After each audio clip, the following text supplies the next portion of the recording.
Elime Marvel'ın yeni dizisi Wonder Man hakkında bir yığın eleştiri ve makale geçti. Ve okumaya başladığımda ilk düşündüğüm şey şuydu: bu bildiğimiz türden bir Marvel hikayesi değil. Hiç değil. Yani konu Hollywood'da bir şekilde tutunmaya çalışan ve bu arada tesadüfen süper güçleri olan bir aktör. Öyle galaksiyi kurtarmak falan yok. Kaynaklardaki temel gerilim de tam olarak bu zaten. Yani eleştiriler bıçak gibi ikiye ayrılmış durumda. Evet, onu fark ettim. Bir yanda diziyi süper kahraman yorgunluğuna nihai çare ve hatta son yılların en iyi Marvel işi diye göklere çıkaranlar var. Diğer yanda da yerin dibine sokanlar. Aynen öyle. Diğer yanda ise büyük bir hayal kırıklığı, dişsiz bir hiciv ve yüzeysel diyen oldukça sesli bir kesim bulunuyor. O zaman bizim görevimiz de bu zıt kutupları anlamlandırmak. Bu dizi aslında ne hakkında? Onu diğer Marvel projelerinden bu kadar farklı kılan ne? Ve en önemlisi, aynı dizi nasıl oluyor da bazıları için bir başyapıtken diğerleri için ıskalanmış bir fırsat olabiliyor. Hadi o zaman bu işin derinine inelim. İşe en temelden, yani karakterin kendisinden başlayalım. Çünkü kaynakların hepsi aynı şeyi söylüyor. Eğer Wonder Man'i çizgi romanlardan tanıyorsan, Unut gitsin. unut gitsin evet. Bildiğin her şeyi kapının dışına bırakman gerekiyor. Tony Stark'a rakip sanayici falan değil yani. Değil. Karşımızda Yahya Abdul-Matin Tuğ'un canlandırdığı, seçmeden seçmeye koşan, kirasını nasıl ödeyeceğini düşünen bildiğin sıradan bir aktör var. Simon Williams. Hatta işin ilginç yanı Wonder Man onun süper kahraman adı bile değilmiş. Değil, evet. Gönderdiğin bir eleştiride bu çok güzel açıklanmış. Wonder Man, Simon'ın başrolünde oynamak için yanıp tutuştuğu 80'lerden kalma, biraz da ucuz duran kiç bir aksiyon filminin adı. Yani bütün motivasyonu kahraman olmak değil, iyi bir rol kapmak. Kesinlikle. Ve bu da dizinin DNA'sını tamamen değiştiriyor. Tamamen. Bu artık bir süper kahraman dizisi değil. Kaynakların çoğu onu karakter odaklı bir dramedi, hatta bir dost komedisi olarak tanımlıyor. Amaç dünyayı kurtarmak değil, Simon'ın kişisel ve profesyonel hayatta kalma mücadelesi. Evreni tehdit eden bir tiran yerine onu reddeden bir kast yönetmeniyle uğraşıyor. Çok daha insani bir yerden. Hatta bir eleştirmen çok yerinde bir benzetme yapmış. Dizi, WandaVision veya Loki'den çok Donald Glover'ın Atlantas'ına veya The Studio gibi sektör içi komedilere benziyor diyor. Oo, bu çok iddialı bir benzetme. Öyle. Yani mesele uzay gemileriyle savaşmak değil, Los Angeles trafiğinde scooter'ıyla ilerlerken bir yandan da replik ezberlemeye çalışmak. Evrensel tehditler yerine çok daha kişisel dertler var. Peki bu daha gerçekçi dünyanın merkezinde ne var? Olumlu ya da olumsuz, neredeyse tüm eleştirilerin üzerinde anlaştığı tek bir şey var gibi görünüyor. Evet, o ikili. Simon ve Ben Kingsley'nin canlandırdığı Trevor Slattery arasındaki kimya. Trevor'ı Iron Man 3'ten hani o mandarin kılığına giren başarısız trajikomik aktör olarak hatırlarsın. Hem de nasıl. Ama kaynaklar bu sefer Trevor'ın sadece komik bir yan karakter olmadığının altını çiziyor ısrarla. Daha fazlası var diyorsun. Çok daha fazlası. Karşımızda 13 yıldır ağzına içki koymayan, bir kefalet arayan, Shakespeare tiratları okuyarak kendini geliştirmeye çalışan çok daha derinlikli bir karakter var. Artık bir şaka unsuru değil. Simon için bir akıl hocası gibi mi? Eksantrik ama bilgi akıl hocası, evet. Hatta bir eleştirmen Kingsley'nin performansı için tek kelimeyle Emmy'ye layık ifadesini kullanmış. Vay. Peki bu ikilinin dinamiği nasıl işliyor? Klasik bir uyumsuz çift durumu mu var? Aynen öyle. Tam bir zıt kutuplar durumu. Simon, her şeyi kafasında 1000 kere tartan, güvensiz, sürekli endişeli bir karakter. Anladım. Trevor ise tamamen anlık yaşayan, içgüdüleriyle hareket eden o bırak olsun felsefesine sahip biri. Onları bir araya getiren şey ise oyunculuk zanaatına duydukları o saf, neredeyse çocuksu tutku. Yani dizinin kalbi bu ikisinin dostu. Kesinlikle. Dizinin kalbinin bu iki dışlanmış adamın sanata tutunarak kurduğu dostluk olduğu söyleniyor. Hatta bir eleştirmenin anlattığı bir sahne acayip dikkatimi çekti. İkilinin bir seçme provası yaptığı bir sahne varmış. Evet, o sahneden çok bahsediliyor. Adam o kadar etkilenmiş ki ekranı durdurup bir nefes almam, kendime gelmem gerekti diye yazmış.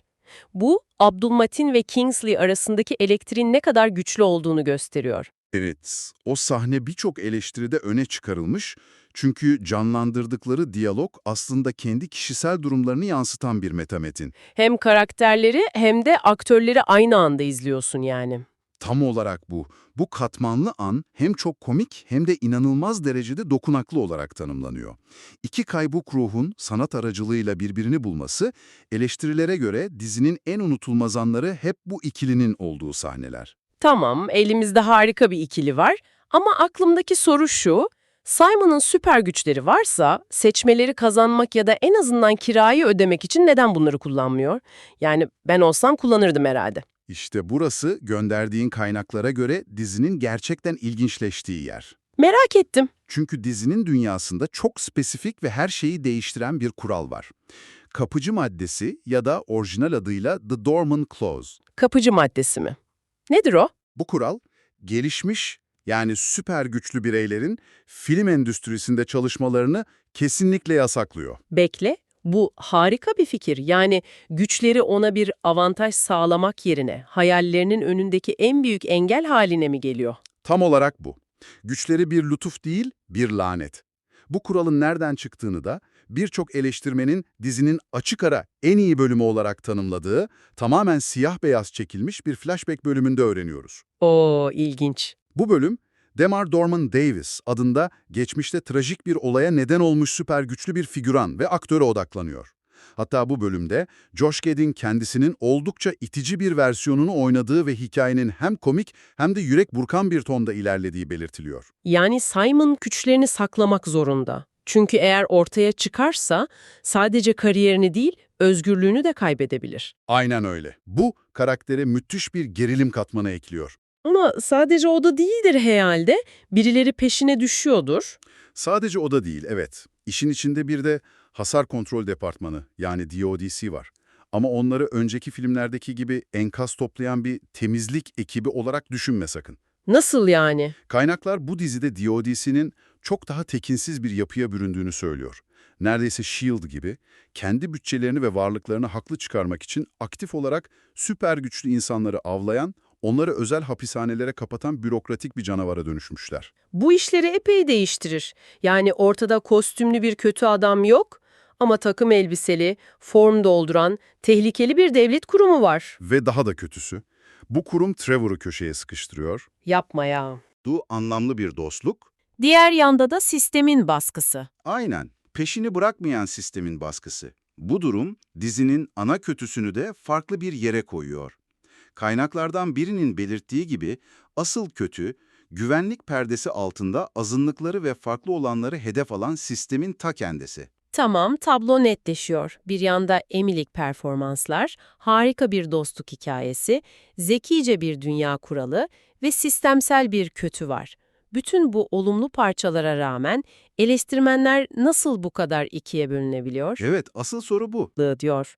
Şu iki kampa daha yakından bakalım. Olumlu tarafla başlayalım. Bu kamptaki eleştirmenler diziyi cesur bir sapma, cüretkar ve en sık kullandıkları ifadeyle süper kahraman yorgunluğuna mükemmel bir çare olarak görüyor. En çok neyini sevmişler? En çok sevdikleri şeylerden biri dizinin bağımsız bir Marvel Spotlight projesi olması. Yani izlemek için önceden 20 film ve 10 dizi izlemiş olman gerekmiyor. Bu gerçekten de ferahlatıcı bir fikir. Değil mi? Kendi ayakları üzerinde duran, kapalı bir hikaye anlatıyor. Bunun dışında dizinin samimiyetine, meta mizahını, hani Josh Gad gibi isimlerin kendilerinin abartılı versiyonlarını oynaması gibi ve büyük evrensel savaşlar yerine kira ödemek gibi son derece insani mücadelelere odaklanmasını çok beğeniyorlar. Anladım. Yani daha ayakları yere basan bir hikaye olmasını. Kesinlikle. Bir kaynak, Rotten Tomatoes'daki %94'lük puanının yüzeysel değil, gerçekten geniş bir eleştirel beğeniye işaret ettiğini özellikle vurguluyor. Bu gruba göre Marvel sonunda risk alıp farklı bir şey denemiş ve başarmış. Peki, madalyonun diğer yüzündeki sesler ne diyor? Onların temel sorunu ne? Onların en büyük eleştirisi dizinin Hollywood hicvinin dişsiz ve kurumsal kalması. O ne demek? Yani Disney gibi dev bir makinenin parçası olan bir yapımın Hollywood sistemini eleştirmeye çalışmasının samimiyetsiz ve yüzeysel hissettirdiğini savunuyorlar. sistemin içinden sistemi eleştiremezsin demeye getiriyorlar. Anladım. Bakın biz de kendimizle dalga geçebiliyoruz mesajı verip aslında hiçbir şeyi gerçekten sorgulamamak gibi. Aynen. Ama en yaygın şikayet bu değil. En büyük problem yapısal sorunlarla ilgili. Birkaç eleştirmen dizinin o klasik ve artık yorucu hale gelen Marvel TV tuzağına düştüğünü söylüyor. Neymiş o tuzak? Yani ilk 5-6 bölümde harika bir karakter gelişimi, ilginç ve yavaş ilerleyen bir hikaye inşa ediliyor ama son bölümde her şey aceleye getirilip o karakter odaklı yapı bir kenara atılarak her şey gürültülü, karmaşık ve zorlama bir süper kahraman aksiyonuyla sonlandırılıyor. Ah, evet. Bu bir film olmalıydı sendromu. Karakter draması olarak başlayıp zorunlu bir CGI savaşı ile bitirme eğilimi. Tam olarak bu. Bir eleştirmen çok sert bir ifade kullanmış. Final bölümü, dizinin önceki bölümler boyunca ne kadar gerçekten koptuğunu ve aslında ne olduğunu unuttuğunu acı bir şekilde ifşa ediyor. Yani yoldan sapıyor diyor. Evet, ilk başta vaat ettiği o özgün, karakter odaklı yoldan sapıp sonunda yine bilindik Marvel formülüne sığındığı söyleniyor. Bu da ilk bölümleri seven eleştirmenlerde büyük bir hayal kırıklığı yaratmış. Hoşuma gitti diyor ki, bu süper kahraman şovlarını sevmeyen insanlar için yapılmış bir süper kahraman şovu. Çok doğru bir tespit. Bazıları için bu dizinin en büyük gücü. Kesinlikle. Eğer türün klişelerinden sıkıldıysan ve karakter odaklı, esprili bir hikaye arıyorsan bu dizi senin için biçilmiş kaftan olabilir. Ama eğer sadık bir Marvel hayranıysan, Evet, Marvel evrenindeki büyük olayları takip eden, her projenin bir sonraki Avengers filmine nasıl bağlanacağını merak eden biri içinse bu durum tam bir zayıflık. Hatta bir eleştiride Marvel'ın bu karakterle ne yapacağından tam olarak emin olamadığı, bu yüzden de Simon Williams'ın daha geniş evrenden kopuk hissettirdiği yorumu yapılıyor yani dizi iki dünya arasında arafta kalmış biraz. gibi. Ne tam bir bağımsız karakter draması, ne de tam bir MCU devam filmi. Ve bu durum izleyici beklentisine göre ya bir nimet ya da bir lanet olarak algılanıyor. Peki, tüm bu analizler sonucunda ortaya çıkan tablo ne? Marvel, alışılmış epik ölçeğini bir kenara bırakıp Hollywood'da tutunmaya çalışan iki dışlanmış insanın çok daha küçük, çok daha insani bir hikayesini anlatarak büyük bir risk almış. Almış, evet. Ve Yahya Abdul-Mateen II ile Ben Kingsley'nin performansları olumlu ya da olumsuz her eleştiride istisnasız olarak övülmüş. Bu dizinin en sağlam direği gibi duruyor. Kilit soru gerçekten de beklentilerle ilgili. Bu diziden alacağın keyif ne aradığına bağlı. Eğer MCU evreninde geçen ama kendi kurallarıyla oynayan, ferahlatıcı, karakter odaklı, esprili ve samimi bir hikaye izlemek istiyorsan, Muhtemelen seversin. kaynaklar büyük ihtimalle çok seveceğini söylüyor, evet. Ama eğer bir sonraki büyük kozmik tehdide zemin hazırlayan, bol aksiyonlu, geleneksel bir süper kahraman başlangıç hikayesi bekliyorsan, O zaman uzak dur diyorsun. muhtemelen hayal kırıklığına uğrayacaksın.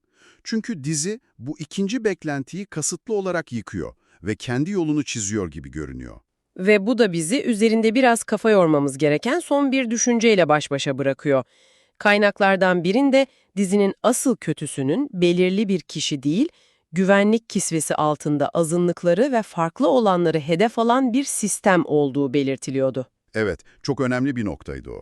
Bu diziyi ve eleştirileri düşünürken akla şu soru geliyor. Thanos gibi dev mor uzaylılarla savaşma hikayeleriyle dolu bir evrende bir kahramanın yüzleşebileceği en zorlayıcı, en korkutucu düşman aslında içinde yaşadığı ve onu sürekli olarak aşağı çeken sistemin ta kendisi olabilir mi? Belki de en büyük savaşlar gökyüzünde değil, hemen yanı başımızda veriliyordur.